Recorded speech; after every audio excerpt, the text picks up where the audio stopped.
नाज़रीन, हमें ज्वाइन किया है जनाब डॉक्टर इकरामुल्लाह, किसी तारुफ के मोहताज नहीं, मुसन्निफ़ हैं, दानिश्वर हैं। डॉक्टर साहब बहुत शुक्रिया आपके वक्त का। वो कहते हैं सबात एक तग़य्युर को है ज़माने में, हर चीज़ जो है तग़य्युर में है, हला बलू सब कुछ देख रहे हैं, मगर एक कांस्टेंट है और वो प्राइसेस। कल हमें या एक दिन पहले 7.6 रुपये बड़ी बिजली, आज रात को सुना है खैर से पेट्रोल भी ऊपर जा रहा है। तो क्या ये अब रुक पाएगा, नंबर वन? और सेकंडली ये जो ख़त की जो बिलावजह पीटीआई ने बदनामी ले ली, चाक न थामे दी, जिस तरह वो वारिस शाह ने कहा था, तो क्या first of all this price hike will go on, और अगर जाएगी तो कब तक और कितनी होगी? जनाब डॉक्टर साहब। जी शुक्रिया काजी साहब। देखिए, IMF के साथ ये जो 3 बिलियन का स्टैंड बाई प्रोग्राम चल रहा है, उसकी अब आखिरी इंस्टॉलमेंट 1.2 बिलियन मिलने वाली है। तो उनकी शर्तें जो हैं उसमें ये भी है कि आप ये मुसलसल प्राइसेस बढ़ाते जाएं, क्योंकि जो सर्कुलर डेट है इसमें वो बढ़ता चला जा रहा है। अगर हमें ये पता है कि वो सर्कुलर डेट कीमतें बढ़ाने से तो ख़त्म नहीं होगा, क्योंकि वो तो ज़्यादा उसमें मसला करप्शन का है, गवर्नेंस का है, मगर जाहिर है जब आप उसको में कमी नहीं कर पाते तो फिर आपको उनकी शर्त माननी पड़ती है। तो आने वाले दिनों में $6 बिलियन का एक और बड़ा प्रोग्राम लेने के लिए पाकिस्तान दरख्वास्त कर चुका है। ये निगरान हुकूमत के ज़माने में ही हो चुकी है। तो अभी जैसे ये नई हुकूमत भी इक़्तिदार में आ जाएगी तो इनको आते ही बहुत मुश्किल हालात का सामना करना पड़ेगा, और अवाम जो है कुछ जो रिलीफ की तवक्को चाह रही हैं उनका बिल्कुल नहीं मिलेगी, बल्कि ये प्राइसेस आने वाले दिनों में और बढ़ेंगी और बहुत मुश्किल होगा लोगों के लिए ज़िंदगी गुजारना। किसी किस्म की हम तवक्को नहीं रख सकते कि इसमें कमी वाक़या होगी। अच्छा, मियाँ साहब भी ये कह रहे हैं कि पहले 2 साल बहुत मुश्किल होंगे, जैसे आप कह रहे हैं कि ये मुश्किलात तो बढ़ेंगी, मगर मैं एक और इशू की तरफ आता हूँ। लास्ट टाइम भी मैंने पूछा था, बिलावजह पॉलिटिकल इशू बनाया हुआ है। IMF की हम कैश काउज हैं, मैं फिगर देख रहा था, अर्जेंटीना से उन्होंने कितने पैसे निकाले और कितने अभी देने हैं उन्होंने।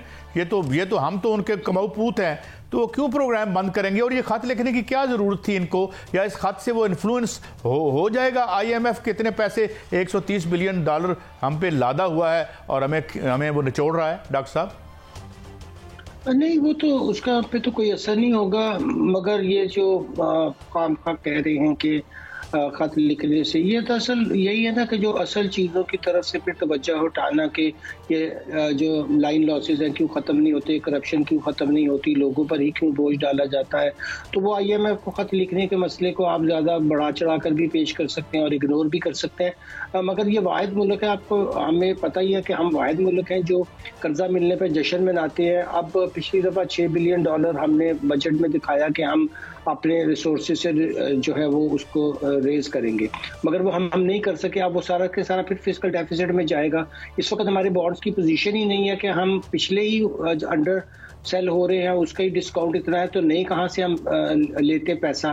तो अब जो हमदर्द मुल्क थे वो भी तंग आ चुके हैं, उन्होंने वो पुराना पैसा तो चले रखने दिया है, मगर उसकी शर्त होती है कि आप इस्तेमाल नहीं कर सकते। जो बुनियादी चीज़ें करने की होती हैं वो कोई हुकूमत भी नहीं करती। इस हुकूमत को भी जब आएगी कोई प्लान नहीं लेकर आई।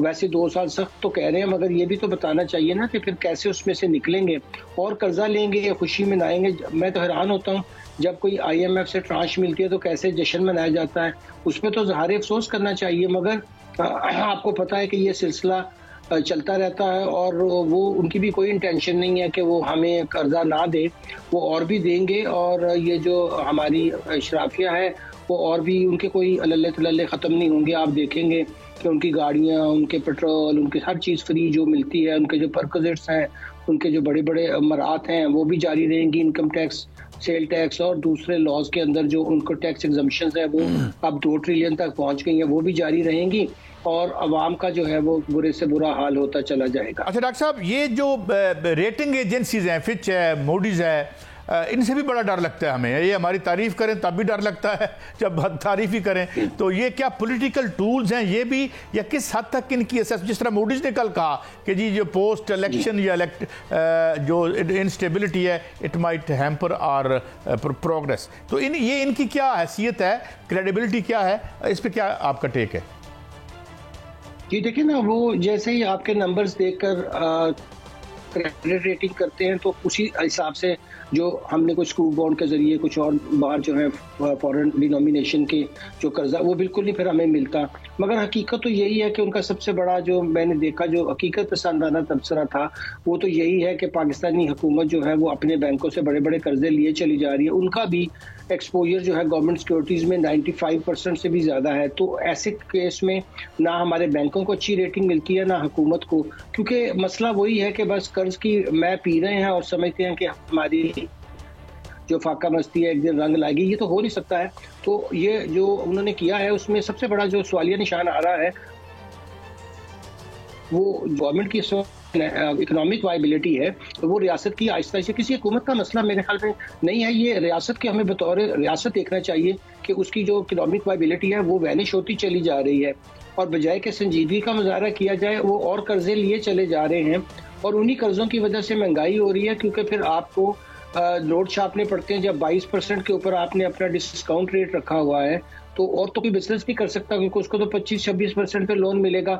हुकूमत जब खुद 22% पे ले रही है तो बैंक बड़ी खुशी से आपका और मेरा पैसा उनके हवाले करते हैं और उसके ऊपर पैसा कमाते हैं। आप उनके जरा देखिए इस साल जो है उनके बिफोर जो टैक्स प्रॉफिट थे वो 100 बिलियन के भी कई बैंकों के क्रॉस कर गए हैं।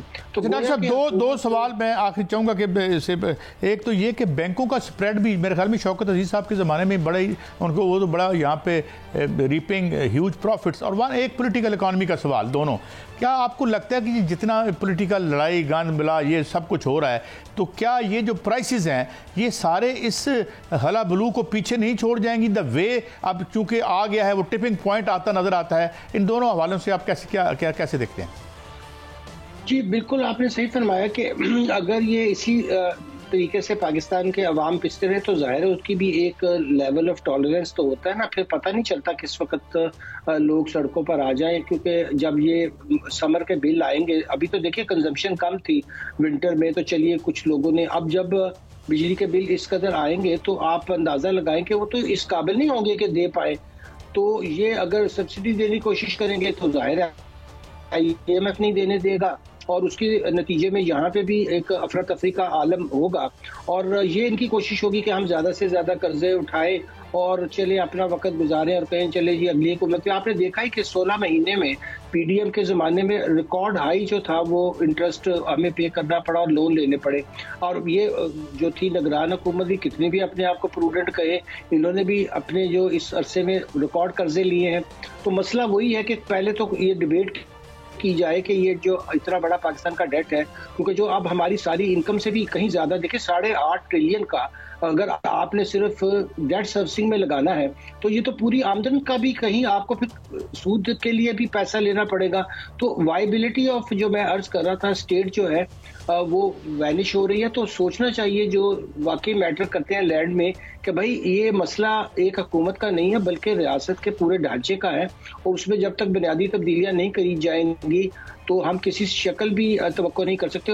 मैं आपका इशारा जो है वो बिल्कुल उसकी एंडोर्समेंट करता हूं कि ये हालात जो है बहुत खराबी की तरफ जा सकते हैं। डॉक्टर साहब वन लास्ट क्वेश्चन, ये तकरीबन अगर मैं if I am not wrong तो 93% ऑफ डिपॉजिट्स जो बैंक्स के हैं वो भी गवर्नमेंट लोन ले चुकी है और उसमें आवाम का और पब्लिक का भी पैसा मौजूद है। वैसे तो सॉवरेन गारंटीज़ होती हैं तो इस हवाले से तो हमें सुकून की नींद सोना चाहिए कि हमारे जो एहसास से ये पैसे हैं बैंकों में वो हुकूमत जो है उनको उसकी गारंटीज़ हैं। डॉक्टर साहब जी देखिए मसला ये है कि आपका पैसा इतना डिवैल्यूएट होता चला जा रहा है और कीमतें इतनी बढ़ती जा रही हैं कि वो बैंकों में पड़ा हुआ भी चाहे वो 20% भी अगर उसके ऊपर इंटरेस्ट दे दे उस पर जाहिर है कि रियासत भी 15% टैक्स लेने ग्रॉस पे पहुंच जाती है अगर आप फाइलर नहीं है तो 30%। लेकिन उससे होगा क्या? आप देखेंगे कि IMF जब इन्हें कहेगा कि अब आप एक्सचेंज रेट को और खुला करें तो 2-3 साल से जो हमने फ्लड गेट रोका हुआ है एकदम इम्पोर्ट खुलेगी। उनका इंटरेस्ट तो ये होता है आप इम्पोर्ट खोलें उनका माल यहाँ आकर बिके तो फिर आपका जो रुपी है वो और डेप्रिशिएट होगा तो बैंकों में पैसा पड़ा आपका 1/4 भी ना रह जाए फिर होते होते और भी नीचे जाएगा। तो मजबूरी तौर पे लोगों को इससे खुश नहीं होना चाहिए कि अब उनको 20% इंटरेस्ट मिल रहा है बल्कि वो ये भी तो समझे कि डिवैल्यूएशन कितनी हुई और आने वाले दिनों में सबसे पहले उनकी शर्त यही होगी कि आप इम्पोर्ट्स खोलें। जब आप इम्पोर्ट्स खोलेंगे तो आप देखिएगा कि फिर डॉलर की उड़ान कहाँ जाती है।